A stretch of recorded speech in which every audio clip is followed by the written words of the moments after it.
And now, your local forecast. Here we go. Season 2 of the forecast in the new studio. Welcome back. How are you, Chief Street? I'm doing great, man. Good to have you here. We're back in action, back to normality. What an occasion. Look at this place. Yeah, I mean, we haven't actually finished setting up our studio. As you're going to see, audience, it's going to be a progression. We're going to do some shopping in a few weeks' time and build a set and make it all cool. But for now, this is it. This is the new stew. Man, it feels so professional. A little bit over the top for us, just chit-chatting. It's way over the top. But quality stuff. Quick shout out to everybody that sent lovely messages at the end of last season. Thank you very much. Life's good. Everything's back to normal. We're just pumped. We've got some cool ideas moving forward, don't we? Mm-hmm. I'm very excited to see what the future takes us. I think to finish the year, it's going to be pretty strong. We had to dip out for a bit, but we're full steam ahead now. Got an idea. What's that? Let's do a giveaway. I love it. Right? Give back to the community. Sort of winging this because I don't have a prop with me right now, but we've got some USBs from our friends Ableton. So they're just blank USBs. What Chief and I want to do is we want to put some unreleased music or some remixes, a few other goodies, a few other surprises, maybe some samples. Mm-hmm. All right, so what you need to do, you need to comment either on YouTube or send us a DM on Instagram, right? Mm-hmm. The handle is The Forecast Podcast. Yes. Right? And just say 420. All right. I like that. As if we're like some stoner podcast or something. Not at all. That's it. Numbers only? Yeah. Yep. So And, first two? First two. We'll give away 2 USBs. I reckon we'll do it again, assuming someone comments something and we have more to give away. So hopefully someone wants them. This is the start. We'll get to Mr. Beast level eventually where we're giving away jets and stuff. To start $10,000 cash. Yeah, we'll give away cash and merchandise and whatever, but to start off with, it's a free USB. We'll ship it out to you. All you have to do, like I said, comment on the YouTube channel or send us a direct message. The numbers, 420. Also, I assume you've subscribed or followed us. You better. So that needs to be a thing. Done. All right, moving on. A comment, a like, and a subscribe. We have some exciting news, everybody. Ladies and gentlemen, we need to have a huge congratulations to Chief Street and Donna, if you're tuning in. Mate, engaged. Yeah, that's it. Woohoo! Hey, I'm going to applaud myself.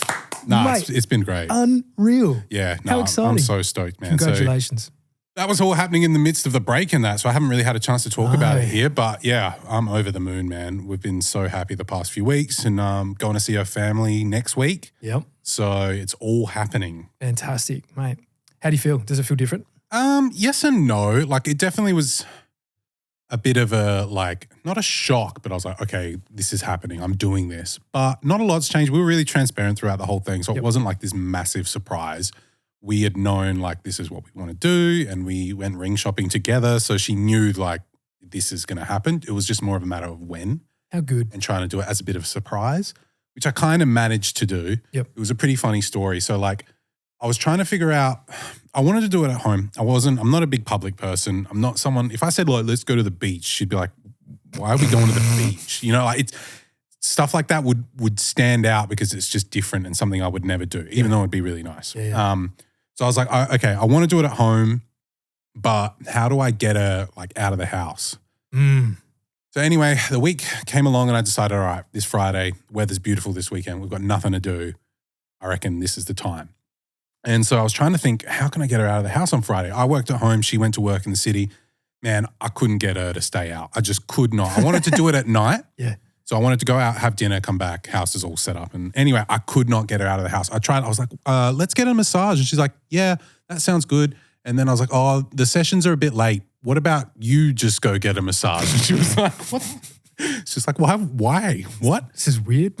So what I did is on Friday, when I worked from home, because there wasn't a lot of work being done, I was quite nervous and I was running around during the afternoon getting stuff and getting the flowers and the balloons pumped up and stuff like that.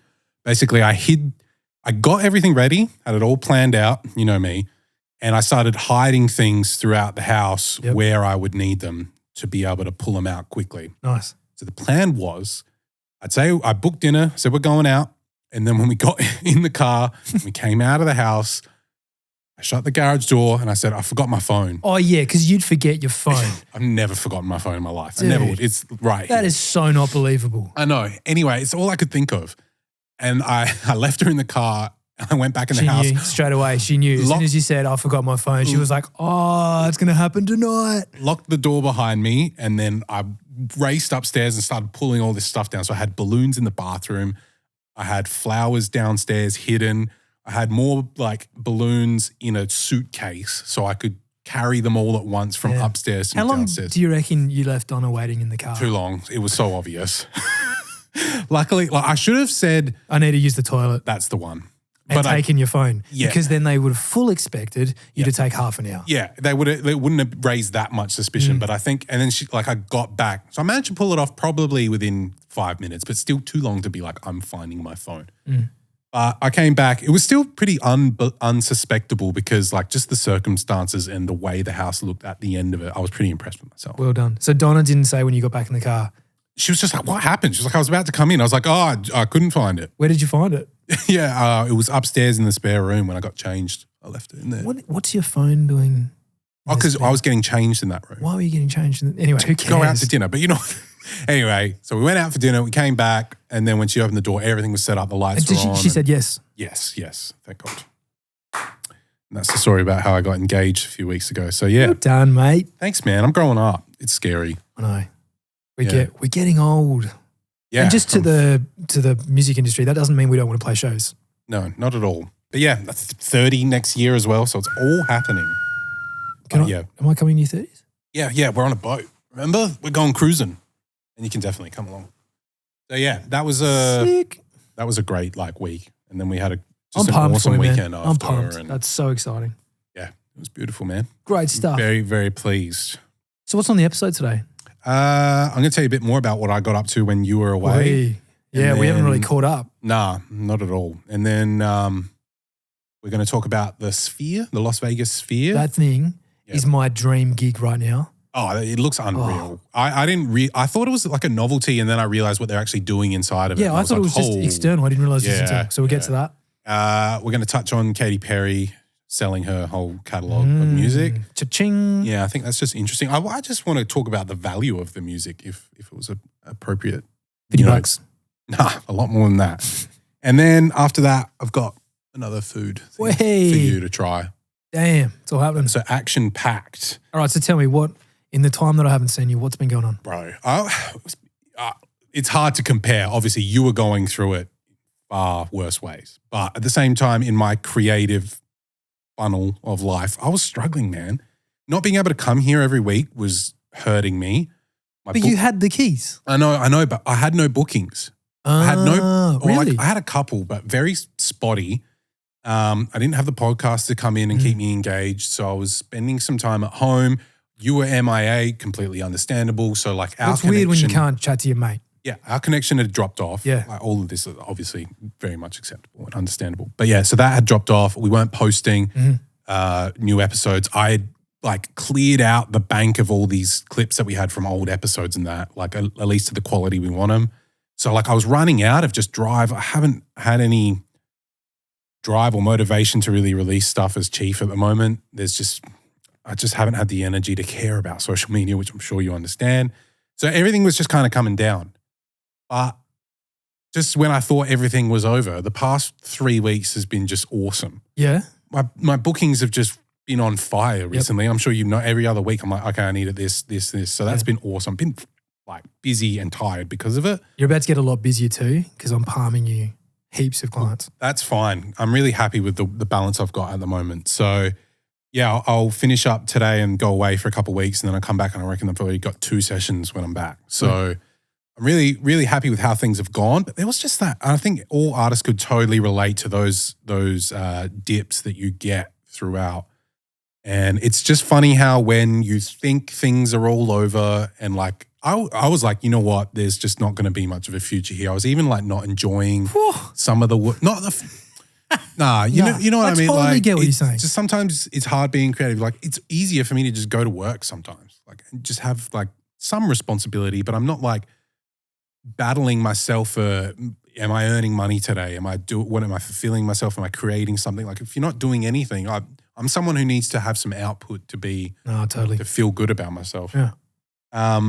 So yeah, I just thought, oh man, I don't know how long I can keep this up, which happens a lot of times. But yeah, we bounced back.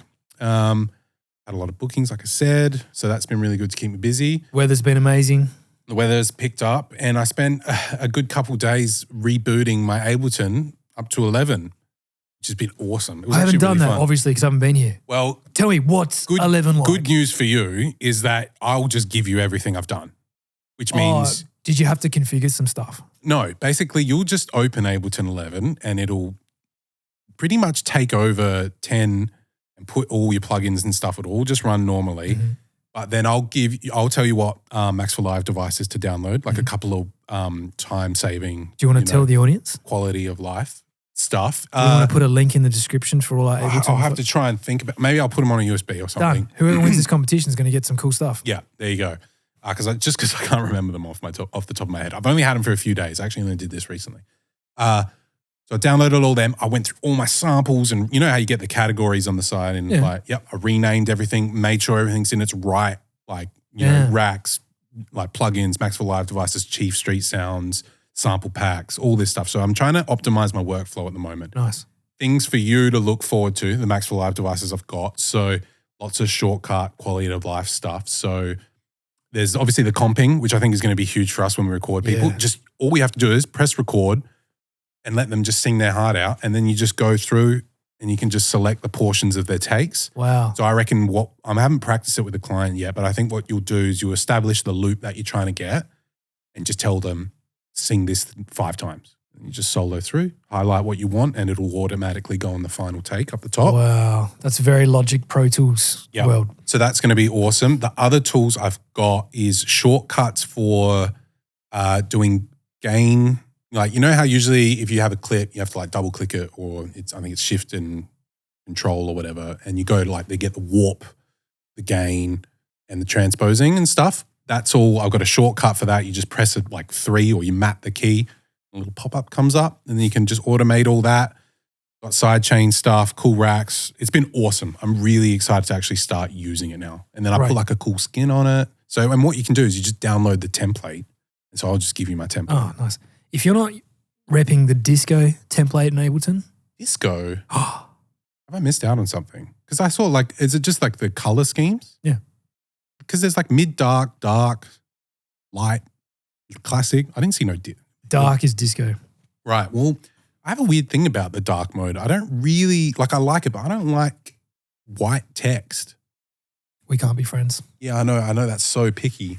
No, it's what you get used to. I've just been in so many dark environments now that I have to have it all dark.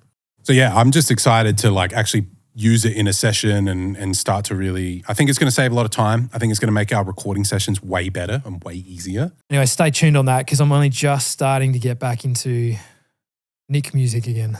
Yeah, well, I've got something I need you to master for me. Whee! And that's a remix. Yep. I will put it on the USB. Done. Well, you'll get an averagely mastered version of it, but you'll have it probably before anyone else. So, all right, if any of you listening make music and you want me to master your song for free, comment either on YouTube or in our direct message on the Forecast Podcast, MSTR, all capitals, because that's how I write. I've mastered a track. I put MSTR on the end, and I will do one on the house. Huge. Only one winner. Congratulations to that person. I'll keep an eye on the gram. You keep an eye on the YouTubes. Done. It's a good one. I like that. The Easter egg in the middle of the podcast. Only the real ones. Only people that actually listen and watch us are going to get the benefits of listening and watching. It's killer. There you go. I'm going to master your song. It's going to be a banger. Yeah, I like it. Well, you can do mine first maybe.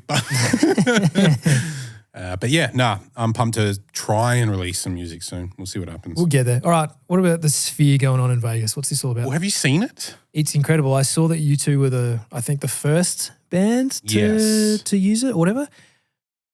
I come from a very visual background, right? So all the nightclubs and the venues that I used to play originally with the whole Launchpad thing, they had to have like minimum requirements of super screens. Yeah, yeah. Right? So that we could have a GoPro looking down on my hands and whatever, and that it would there would be a projection of my hands playing. Imagine the Sphere. Dude, the size of that thing. So I, for so long, just thought it was this like advertising tool for the outside and it was just going to look cool. But I didn't realize what was going on inside it. And then I heard of the show and then I saw the videos and I was like, dude, that looks unreal. So it cost $2.3 billion to build. 2.3 billion. Yeah. Billion. Yeah, but dude, they'll make it back. Do you know why? Do you know how much it costs to advertise on that thing?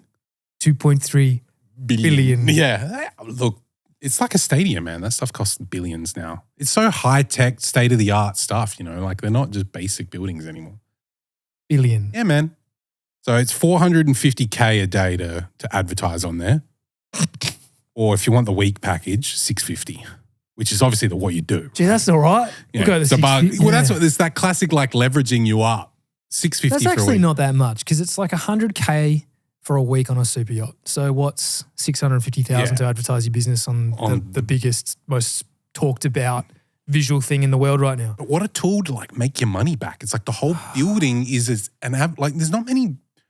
You can't, a tower doesn't have that appeal. You can't project advertisements. You can do billboards or something like that, but you don't get this entire screen of real estate. So I think they're going to make their money back pretty quick.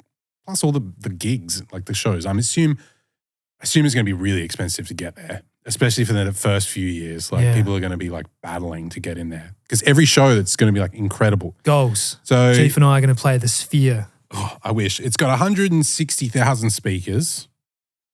It's got Hang on. almost. Sorry. Well, What? Yeah. Mate, just Well, I don't know, 160K speakers. It couldn't be cost. No. Yeah, 160. Because also I was thinking too, where do you put speakers? They must be. Well, I've got a visual of the Sphere and the inside, and maybe you can cut this in. Okay. But see how it's like,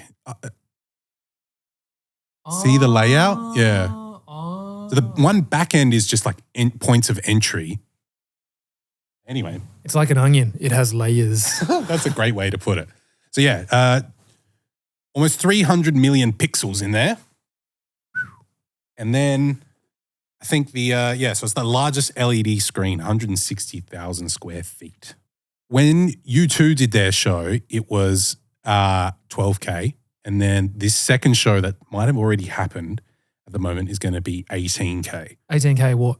Video, I guess. Like it's going to be just that high quality Whoa. I didn't know you resolution. could do that. Yeah.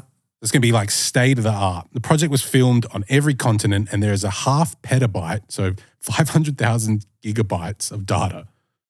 Wow. So like the scale on these shows is just going to be intense. But I reckon it's just going to become such a hub for like a special show. Like think about the first time bands or artists perform at this type of stuff. It's going to be this is like the original Woodstock, right? Where we're seeing the biggest crowds, the biggest stage ever. And now this is the modern equivalent. Yeah. So when you get like an artist that hasn't played a show for 10 years and then they're like, we're coming back in Vegas at the Sphere, like Daft Punk. That'd be perfect for Daft Punk. Wouldn't it? That'd be crazy. And then see, like, I think the building has that appeal that it's like the international audience, the pool. It's gonna like Vegas is very easy to get to and stay at. There's hotels everywhere. It's not this like random city you have to make. I'm not going to Oklahoma. It's like, yeah, you just go to Vegas and there's going to be 6 shows there that are run every other week. So I think they're going to have no problem making back their $2.3 billion. And I think that some of the shows that are going to come out of there are going to be crazy. But there's a lot of like, you get a lot of vertigo and sickness in there. It's like a full immersive experience. I think they were saying like for people who are going in the first time, like you have to be really conscious about what you're getting into in a way. You're so high up and it's so immersive that you sometimes feel sick. Do you know what they should do? They probably have. They should sell the second tier ticket to people remotely with VR headsets. And you just sit in there. You just sit in your living room experiencing what the others are experiencing through, because they've got the camera technology. I think they're already, like, that's Surely. going to be the future, right? Because I saw teasers for NBA basketball where you just put on your goggles in your courtside. That's what we're going to do. We've got to remember to do our TikTok live or YouTube live or whatever live of this. Yeah. Eventually you'll be able to sit here with us in VR. I'm hoping once we get 1,000 on TikTok, we're at 250. That's when I want to go Share live the on TikTok to a friend and family member, everybody. Do Yeah. it for the live. For the live. On YouTube, it'll be sick as well. I think you'll probably engage some audience that hasn't realized you're back. But yeah, very exciting times in Las Vegas. I think they're about to get an NBA basketball team as well. So they're going hard. Will you support that team? No, I'll never change from who I'm with. But I think Lakers. like for the same reasons as why I think the Sphere will do well, like the sports teams are going to do great as well because it's just such a tourist hub. I reckon when we set up our props here, you're going to obviously have your team's jersey. Yeah. I'll have the Lakers. Oh, don't make me look at that every day. Please, please, please. I don't want to see that. All right, Katy Perry. Yeah, just a bit of point of discussion because I actually don't know if her catalogue, I think it's worth more. Oh, well, let's start. How much is it worth at the moment? How much did she sell it for? 225 million. That's not enough. That's what I thought. I was like, it's going to just appreciate over time. And she has a few songs that are just going to like live hits forever and continually get synced. And like, how many times on Australian television have you heard her music? Like all the time. There's a lot of songs that she's got that just like, I feel like will live on. And do you remember or do you know what Taylor Swift's catalogue was sold to Scooter Braun's company for? No idea. I can't remember. Is that when she rent and re-recorded all this? Yeah. Nah, Taylor's version? Is that what it is? Yeah. So in October 2020, Braun sold the masters to the Disney family's investment firm for $405 million. So would we say almost double? Yeah, $405 million. 80. But like, I know. Like, obviously, 225 mil. That's generational wealth. She's sorted. Okay, so here's an interesting thought about the 225 million. That is of her ownership only. So you think about the other songwriters involved. You think about the other. Are you saying that other people are getting a cut of this, or that's just her take? I don't know, but this is the really interesting thing about the music industry, right? Chief Street and I make a song, and we have a vocalist record some lyrics. However, the vocalist didn't write the song; someone else did. Mm-hmm. So there are 4 parties involved, to which only 3 have intellectual property. The 4th member, even though they could be a feature artist, don't actually have the rights to the composition, which is strange. They're just a performer, right? They're just a performer, unless they change any of the words or the melody or any of the structure. Then they become entitled to a percentage. There's the rule that we have at the studio here is the Nashville rule, which is however many people are in the room, get a cut, right? So 2 people, 50-50. That really puts people off when a manager stands in and goes, oh, change this word to this and I want 33%. It's like, no. We've been working on this for months. You know, you can take 1% or 2% or whatever. And there's no right or wrong here. It's just whatever you agree on. It's an agreement at the end of the day.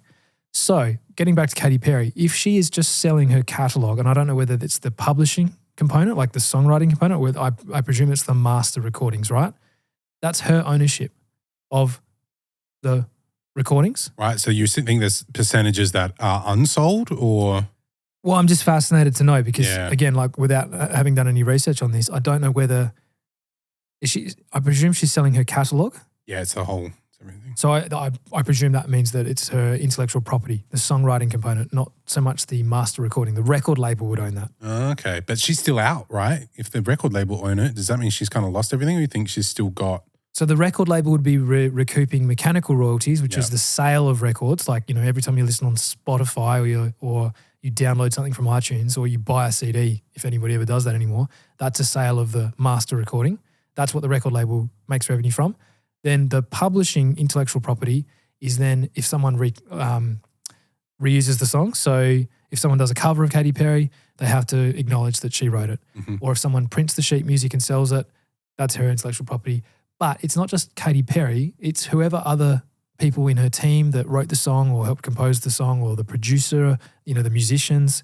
So 225 million might be only 1/5 of the whole component. It could, I don't know. I'm just interested. It's such a complex thing. Yeah, and I feel like the list of producers involved in these types of songs is probably monstrous as well. Like songwriters, look up producer, the credits artists. on Justin Bieber's records. And they're just There's huge. minimum of 9 people involved. And that's what, you know, we've spoken about the teams before and stuff. Like there's so much in the background that people don't get. It's like some people who are gifted enough might be able to go in a room with them and a piano and one other dude and do Ed Sheeran things, right? Or Charlie Puth. But like for a majority of pop stars, well, I can't talk for everyone, obviously, it's a full team thing. Usually. It's like I was watching Dua Lipa's like one of her biggest songs was made with this guy and a songwriter. And then Dua comes in and sings it. You know what I mean? It's like, it's her song, but it's like. She was the performer, not the original lyricist. Yeah. I mean, it sounds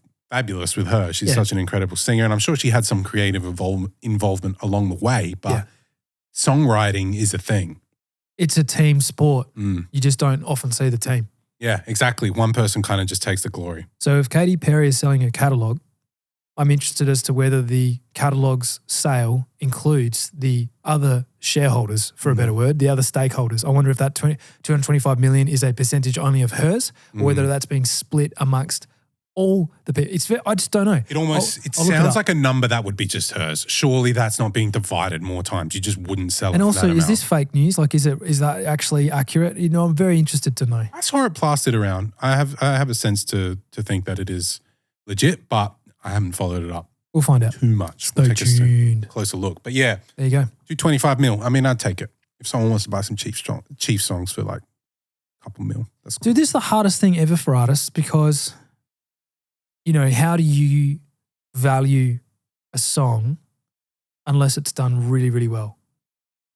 To which, if it's done really, really well, you often have already relinquished your rights to it. You know, like the number one best-selling songs in the world, you would be interested to know that the record labels and the publishers own that song, not the original artist. Those artists signed a deal probably early days or sold out like what seemingly Katy seems to be doing now.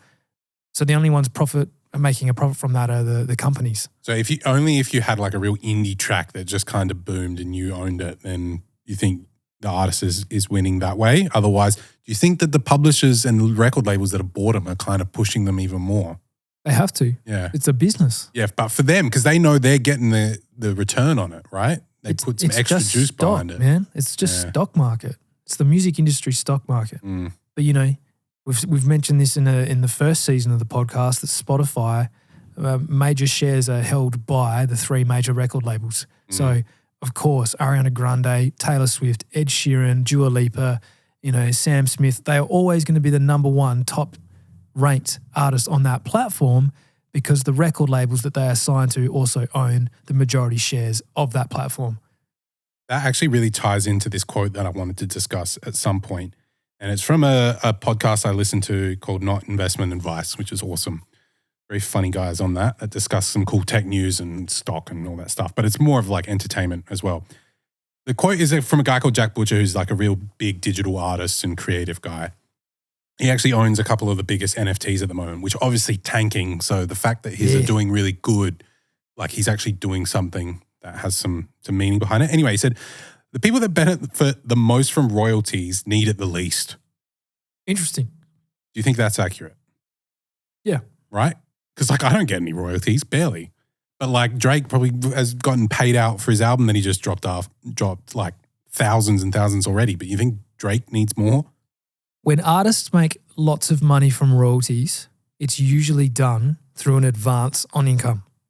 Okay. So a record label offers an emerging artist that's getting huge amounts of attention an advance. Right. That figure could be as little as 100,000 or it could be $1 million or tens of millions, right? That record label now owns the master recordings of that artist and goes and sells it and hopefully pays that advance back and then makes a ton of money. But they would be, in most cases, the major shareholder of the profit. And very little would go to the artist until the advance was paid back, if any at all. Most artists just live off their massive advances. Right. Right?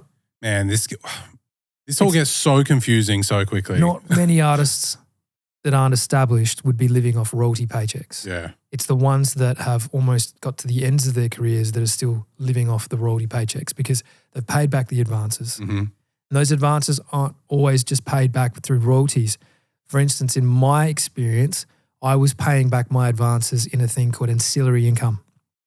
Every time I sold a t-shirt, every time I made YouTube royalties, every time I played a live show, every time I had a public appearance that would, be paid for by a sponsor or a brand or whatever, a percentage of income from all those activations went back to paying the advance, and then even after the advance was paid off, still continued to pay back the label. The label was making money from everything I did because they gave me the opportunity. They gave me an advance of income. They invested, and 1 in 100 artists succeed. Yeah. The rest don't. So it's a big risk on the record label to constantly be fueling the careers of artists, and often they don't get their advance back. But for the 1 in 100 that do, they get the cheese on top too. That's the killer to me. It's like you paid back the advance and now they're still cut in. And they're taking a percentage of royalties, which is usually in favour of the record label, not the artist. And then when the artist does get the royalties, they then have to split that. They've got their own tax accounting in their whatever region of the world they're in. They've also got to pay management commission if they've got a manager. And that's an old school method. I don't actually agree with that anymore. I think that's another episode in itself. But just say it's 20% management commission or 10% management commission, or if in some cases 50% management commission. For every dollar you make, let's say $10 you made on a royalty, $8 goes to the record label, $2 goes to the artist. That $2 they get split between tax, management, all your living expenses, everything else. You're left with enough to buy 1 can of cat food, and then you go, I'm a successful artist. But you drive a Lamborghini because you got paid a fat advance at the start, which makes you show that you're the best artist in the world, but you're actually wildly in debt. What a weird way to live. Yeah, and it's an old school method. I think it's dying out. Yeah, right? It's dying out. Yeah, I would rather not own the Lamborghini. Well, like even Elvis Presley, apparently, I watched a documentary a long time ago. Elvis Presley was just getting houses, cars, all his expenses paid for, everything, but wasn't actually receiving like money. Like life was paid for. And I think either the label or the management was profiting immensely, but they were just sort of keeping him happy, like, oh, here's another Rolls Royce. Yeah. Crazy. It happens all the time. Yeah, man. I mean, if you don't have the knowledge of these contracts, which is fair enough, like you need to get heavy lawyers involved if you're going to go down that route. Full on. It's full on. Yeah. And it's funny because even though I've been exposed to so much of it since I've been involved with this studio and talking to you and Luke, it's still confusing. It doesn't have to be. You just have to understand your rights, and your rights are whatever you feel comfortable with. And often there's a lot of fear in the industry that if you don't sign the dotted line then and there, you're going to miss the deal. And you might, but that's probably a good thing. And we are just so tunnel vision in glorifying what we see as all these people with these magnificent lifestyles and hundreds of millions of dollars and hundreds of millions of fans, and life is just this, it's just a lot of fakery and bullshit. Yeah. Yeah, well, Luke actually said that to me once before, and it kind of stuck with me. An agreement is an agreement. All two parties have to do is come together, decide the terms, and agree. And you can There's disagree. nothing saying like, oh, it's a minimum of 50. It has to be that. Not really. If a record label says we're going to sign 10 of your tracks, we're going to own you for life, and we're going to pay you we'll take 80%, you get 20%. You can go, sorry, that doesn't work for me. Yeah. And if they're like, well, in that case, we're not interested, you go, that's fine, because I can now say to this other record label, hey, I just turned down a deal with massive label X. What can you do for me? Beat them by 1%. Like you've got bartering, you've got power, and all the labels know, they all talk to each other, right? Yeah. So surely you can play that to your advantage. But yeah, also sometimes, you go get advice and the person giving you advice stitches you. Oh, look, I won't charge you. I'm an entertainment lawyer. I'm a specialist in this. Just give me 20% of the deal. I'll go get the deal. So I've signed you $1 million deal because I want to take home 200K, but you're stuffed for life, mate. But I got my money. But thanks, bro. And I'm not going to answer your emails after this. It happens. Smooth. It happens. Smooth way.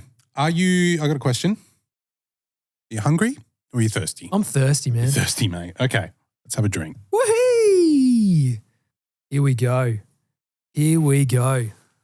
Cheese Street has gone and grabbed a bag. We got a Bev. Bev in the house. Give it up for Bev. Welcome, Bev. Luckily, Andrew kept these cold for us. Oh, thanks, Andrew. Andy.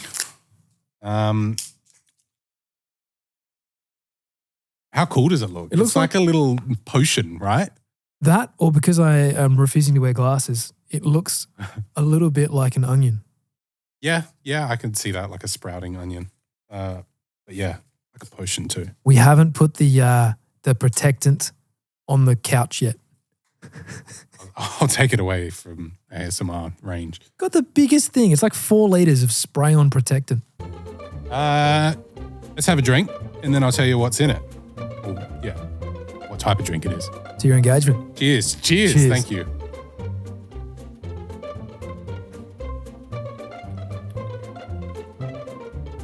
It's not very strong.